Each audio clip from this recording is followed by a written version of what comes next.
kolaborasi, lahirkan profil pelajar Pancasila. Belajar, bergerak, berbagi untuk negeri, kita menjalin kolaborasi. Belajar, bergerak, berbagi untuk negeri, demi bakti pada Ibu Pertiwi.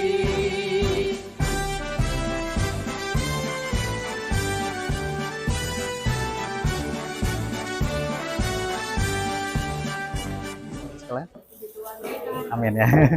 Sehat-sehat ya. Bagaimana Moren, kabarnya Moren? Senyum-senyum Moren ya. Ada yang apa? Yang membahagiakan ya Moren? Bagaimana kalau kita tepuk tangan dulu semuanya? Ya. Pernah nggak kalian mendengar lagunya? Kalau kau suka hati tepuk tangan, pernah nggak ya? Nah ya. Habis itu apa? Kalau kau suka hati, injak bumi. Nggak usah injak bumi ya, pakai ini aja. Jentik jari ya. Oke, kita mulai sama-sama. 1, 2, 3. Kalau kau suka hati tepuk tangan. Kalau kau suka hati tepuk tangan. Kalau kau suka hati dan sungguh memang itu. Kalau kau suka hati tepuk tangan. Kalau kau suka hati petik jari. Kalau kau suka hati petik jari. Kalau kau suka hati, sungguh memang itu. Kalau kau suka hati petik jari. Nah, ini masih belum semuanya ini. Kalau kau suka hati tepuk tangan, kalau kau suka hati tepuk tangan, kalau kau suka hati dan sungguh memang itu ya. Kalau kau suka hati, kita ulang sekali lagi. 1, 2, 3. Kalau kau suka hati tepuk tangan, kalau kau suka hati tepuk tangan, kalau kau suka hati dan sungguh memang itu. Kalau kau kalau kau petik jari, kalau kau suka hati petik jari, kalau kau suka hati dan sungguh memang itu. Kalau kau suka hati petik jari. Baik, tepuk tangan buat kita semuanya. Siapa hal yang mungkin perlu kita sadari gitu, bahwa kita harus bersyukur karena hal tersebut. Apa nih 3 hal yang Moren syukuri dalam hidup Moren? Apa nih Moren, kira-kira Moren?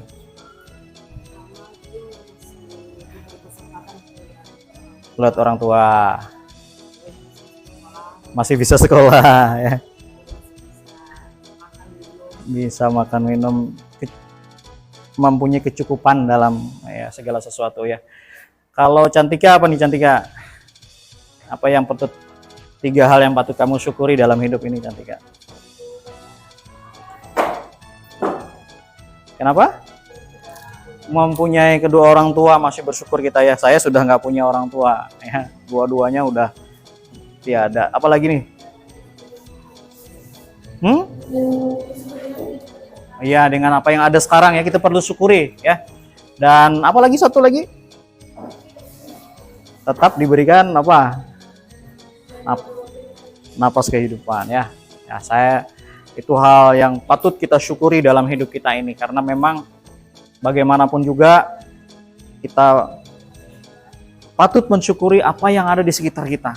Orang tua, sahabat, teman-teman kita yang semua mendukung kita untuk terus bertumbuh. Apalagi lingkungan belajar kita ya, harus kita syukuri juga.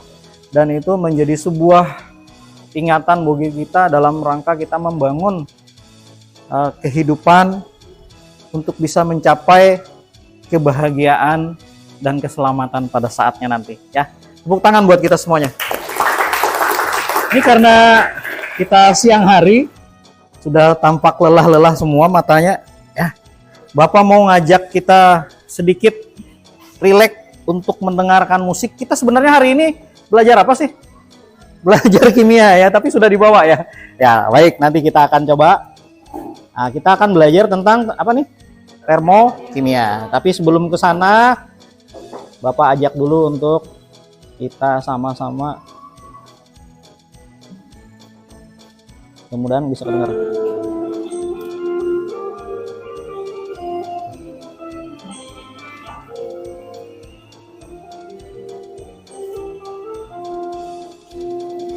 Kita pejamkan mata kita sebentar, tangannya di depan.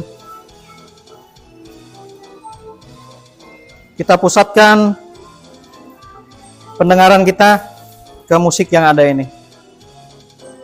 Sambil kita mulai mengatur napas kita. Pejamkan saja matanya. Semua yang ada di ruangan ini boleh memejamkan matanya. Rilekskan tangan, kaki, semua yang ada rasa bebanmu. Rileks.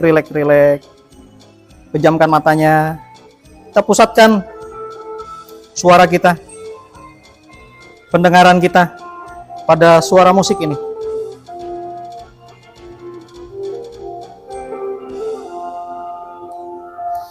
Mulai mengatur napas. Tarik napasnya lewat hidung pelan-pelan. Tahan 1 detik. Kemudian lepaskan pelan-pelan. Sekali lagi tarik napasnya. Lepaskan pelan-pelan. Dan pada hitungan ketiga lagi kita tarik. Hitungan ketiga kita tarik napas kita. 1, 2, 3. Tahan sebentar. 1, 2, 3. Lepaskan dari mulutnya.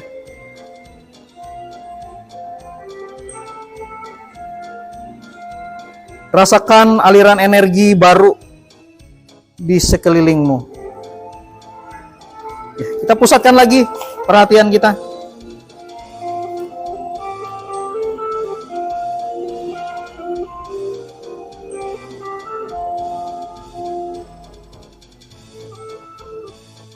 Baik, pelan-pelan kita buka mata kita. Apa yang Dede rasakan? Rasa nyaman ya, ada energi baru, rileks ya. Jeremy ya? Santai ya. Kalau si Biel? Tenang dan rileks ya. Kalau Iel? Rileks juga ya. Siapa lagi nih? Siapa yang mau sampaikan apa perasaannya nih? Setelah kita mengkonsentrasikan, setelah kita beraktivitas tadi di luar, ternyata kita sama-sama akan memulai pembelajaran hari ini. Gimana? Rasa-rasanya? Siapa nih? Apit. Gimana Pit rasanya Pit? Tenang ya, rileks. Jadi kita bisa belajar itu kalau kondisi kita udah tenang, udah rileks, ya baru kita akan mulai belajar. Apa nih akan kita pelajarin? Kimia. Tadi malam kalau tidak salah Bapak sudah upload di Classroom untuk LKPD 8 ya. Ini nanti kita akan mengerjakan LKPD itu. Tetapi ada satu hal yang mau Bapak coba tanyakan kepada kalian. Siapa yang pernah punya pengalaman nih ketika kita memegang es batu di tangan kita, lalu apa yang terjadi dengan es batu ini? Mencair ya, meleleh mungkin ya. Lama-kelamaan akan meleleh. Apa rasa di tangan kita nih? Dingin. Mengapa bisa seperti itu kira-kira? Kenapa? Gimana Adimas? Karena ada terjadinya reaksi endoterm. Atau pernah nggak kita memasukkan batu es ke dalam gelas yang sudah berisi air, terus kita amati nih di dinding gelasnya, apa yang terjadi? Ada butiran-butiran air ya. Kira-kira butiran airnya ini dari dalam gelasnya atau dari mana nih? Dari luar ya. Mengapa bisa terjadi kira-kira? Siapa yang bisa jawab? Ya, masih ya nih Mas? Gimana Mas? Perbedaan suhu yang ada di luar gelas dengan yang ada di dalam gelas. Baik, nanti kita akan coba melihat bagaimana fenomena ini terjadi. Dan tadi malam juga sudah Bapak bagikan dalam kelompok kan? Yang mana kemarin batas kelompoknya? Ini ya. Berarti Biel masuk mana nih Biel? Sebelah kanan ya. Jadi kan kalau nanti sebelah kiri ya, sebelah kanan sebelah kanan. Ini geser dikit kalau gitu. Nah, jadi kita geser dikit. Kelompoknya nanti akan yang ini baliknya ke sana ya. Balik ke sana. LKPD-nya, oh ya, LKPD sudah ada yang cetak? Belum ada yang cetak.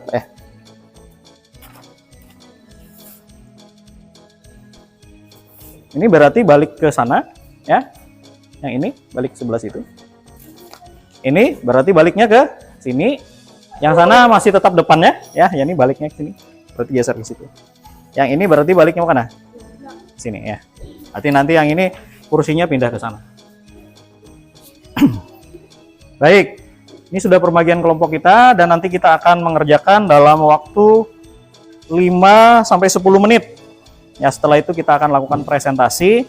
Dan jangan lupa bahwa di buku ini ada halamannya halaman berapa nih? Rujukannya. Kalian bisa juga membaca buku di halaman 55, 57 untuk buku yang ini ya. Yang ini.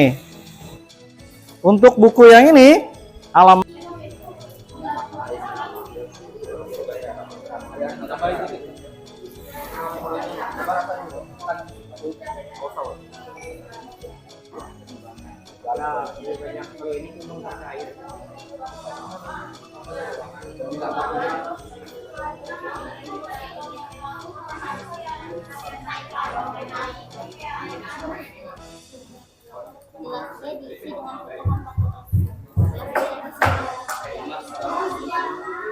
kalau bisa jangan besar-besar batunya, agak kecil-kecil dikit. Supaya bisa ya, sambil dirasa punggung gelasnya, coba. Bagaimana?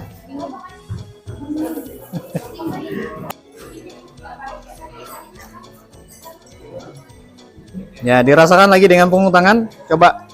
Bagaimana? Punggung tangan. Ya, punggung ya.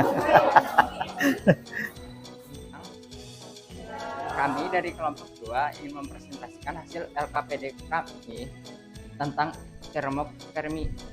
termokimia. Perkenalkan, nama saya Muhammad Adika. Saya Rani Aryaini. Saya Octaviana Maria Rola. Dan kami akan mempresentasikan hasil LKPD kami. Yang pertama adalah hasil pengamatan dari pupuk urea dan es batu yang dituangkan ke dalam gelas yang berisi air.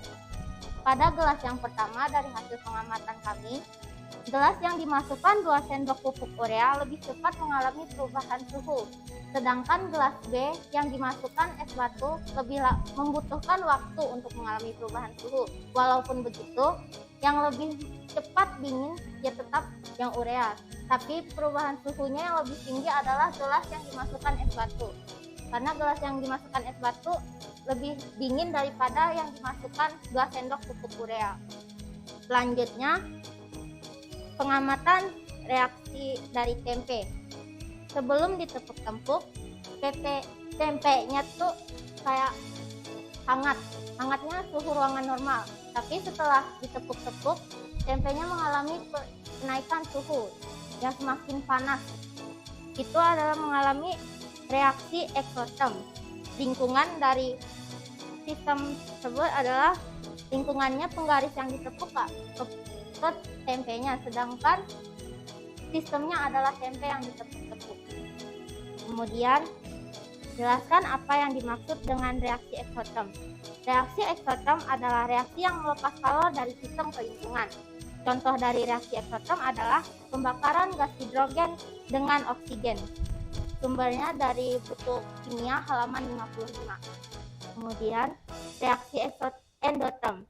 Reaksi endoterm adalah reaksi yang menyerap kalor dari lingkungan ke sistem. Contoh dari reaksi eksoterm adalah reaksi dekomposisi merkuri, oksida, HgO berlangsung pada temperatur tinggi. Sumbernya dari buku kimia halaman 56. Sekian presentasi dari kelompok. SD tadi saya sudah melihat Bapak ya mengajar selama 2 jam pelajaran. Tadi tentang eksoterm dan endotherm. Nah, dari awal saya mencatat beberapa hal nih. Bapak tadi sudah pertama-tama mengajar ya. Nah, kemudian Bapak memberikan sama-sama salam, kemudian absen tadi ya. Terus Bapak sudah mengkondisikan siswa tadi ya, mengkondisikan. Kemudian Bapak tadi menyampaikan tujuan pada saat membagikan LKPD tadi ya, sudah Bapak sampaikan tadi. Kemudian Bapak juga memberikan mindful ya dengan teknik stop ya. Kemudian Bapak juga memberikan persepsi sebelum mulai. Apa itu IS yang dulu Tadi ya, jadi yang saya lihat. Kemudian Bapak juga nyanyi juga ya Pak ya, memberi lebih semangat, lebih fokus. Kemudian Bapak juga sudah mengarahkan siswa untuk melakukan percobaan LKPD 08 gitu ya.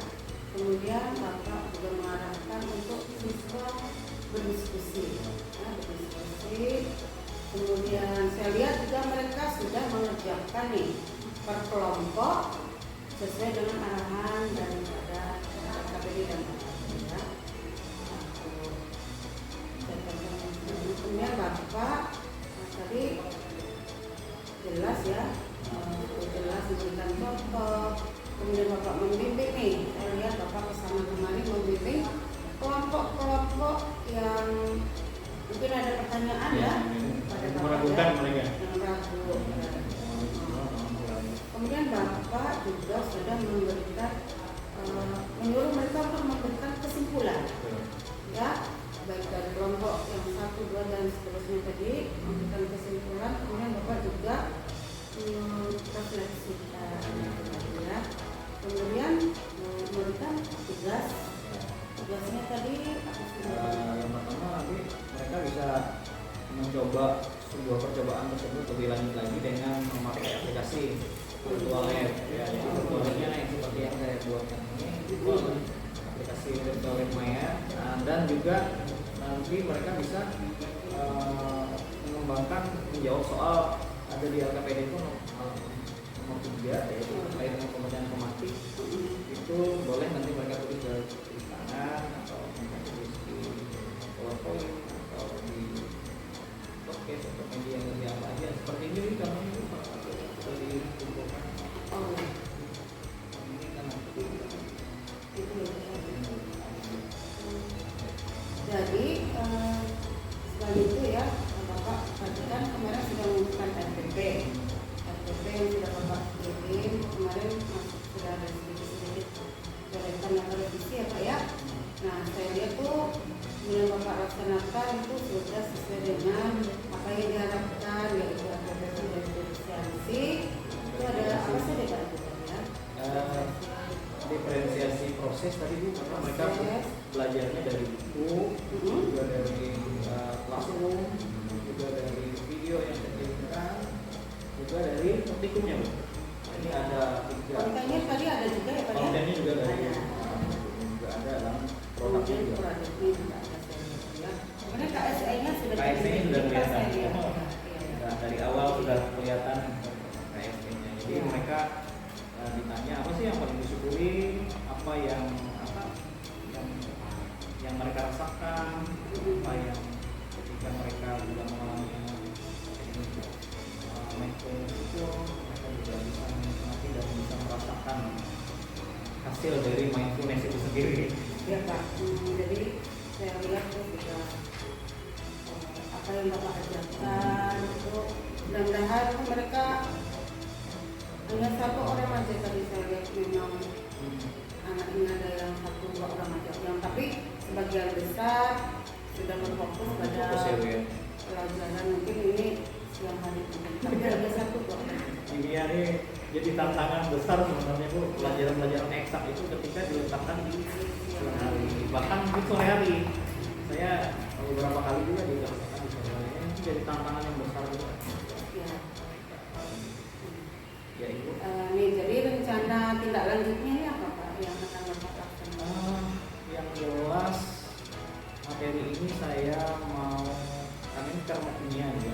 Karena kimia ini merupakan salah satu momok dalam pelajaran kimia di kelas 11. Karena pelajaran ini selain memerlukan fokus juga punya kemampuan untuk melakukan analisis.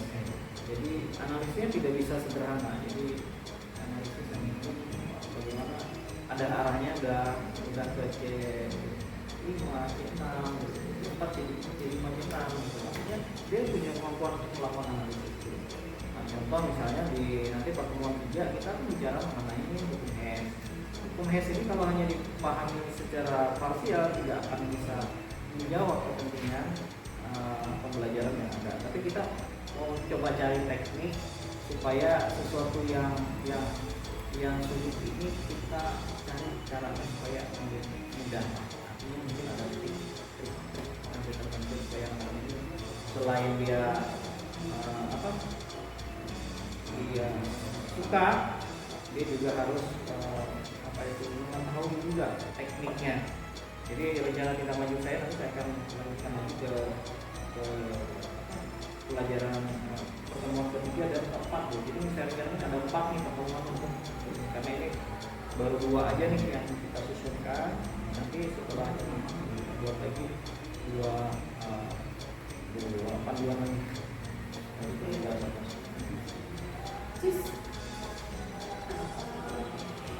Gimana Pak tadi perasaan Bapak setelah mengajar tadi? Apakah mungkin ada catatan kecil apa ada yang faktor atau bagaimana? Jadi beberapa catatan saya memang mengelola kelas pada saat yang hari ini memang tidak mudah. Catatan saya. Yang kedua, diperlukan teknik khusus untuk memutuskan yang tidak hanya memproses karakter itu, tapi juga ada hal-halnya. Ketiga, dalam sisi tujuan saya mungkin berhasil. Karena saya sudah mencapai tujuan belajar hari ini. Tapi dari beberapa sisi saya masih tetap merasa ada yang harus saya kuatkan lagi. Pertama, bagaimana saya bisa membangun kepercayaan diri mereka untuk bertanya lebih banyak. Itu salah satu yang menjadi tantangan saya juga. Karena anak banyak diamnya dibandingkan bertanya.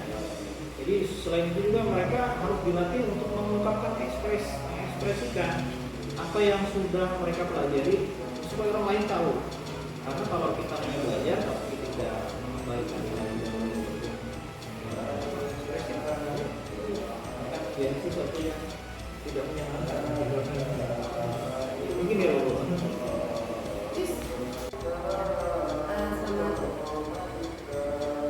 Siang ya,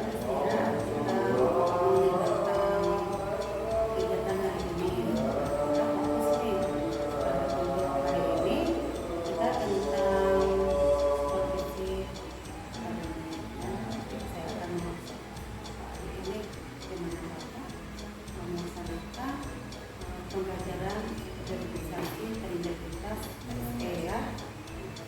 Gimana Pak kabarnya Pak? Ya, kabar baik Bu. Yang jelas selama sebulan ini saya banyak hal yang saya pelajari yang menambah kapasitas saya sebagai seorang guru. Pertama, dalam 2 minggu ini lah saya mempelajari tentang bagaimana melakukan coaching. Habis coaching kita melakukan belajar tentang bagaimana menjadi seorang pemimpin yang berani mengambil keputusan dalam walaupun dalam suasana di rumah kita ya, seperti itu. Jadi, dan mungkin juga ada yang berhubungan dengan moral. Jadi Dokumen-dokumennya sudah ya Pak ya? Sudah, Sudah yang tadi Bapak berikan pada saya. Sesuai dengan itu